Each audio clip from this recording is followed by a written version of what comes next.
இது அவரைச்செடி. அவரைச்செடியில் பூ வச்சு அந்த அவரைச்செடியில் காய் பறிச்சிட்டு தான் இருக்கேன். டெய்லி பறிச்சிட்டு இருக்கேன். இது கத்திரி செடி. இந்த வெண்டைக்காய், இது வெண்டைக்காய், அவரைக்காய். இப்போது கத்திரிக்காய் கட் பண்ணலாமா? கத்திரிக்காவை இந்த கத்திரிக்காய் பிஞ்சாக இருந்தால் நல்லாயிருக்கும். பிஞ்சு தான் நல்லாயிருக்கும். அதுக்கு தான் இந்த கத்திரிக்காய், எண்ணெய் கத்திரிக்காய் குழம்பு வைக்கிறதுக்கு நல்லாயிருக்கும். அதுக்கு தான் பறிக்கிறேன். இதில்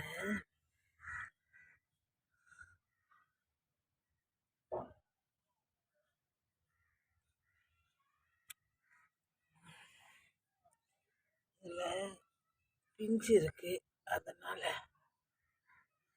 பிஞ்சு இருக்கணும்னு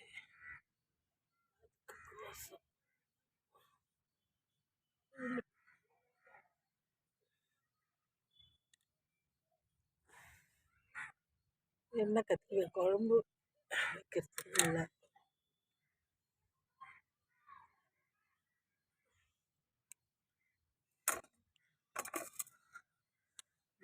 இந்த கத்திரிக்காய் பிஞ்சாக இருக்குது. இதில் ஏற்கனவே நிறைய கத்திரிக்காய் பறிச்சு அது பூச்சி அடித்து மருந்தடிச்சு இப்போது கொஞ்சம் துளிர் விட்டு பூ வச்சு நிறைய காய் துளுர்த்து வருது.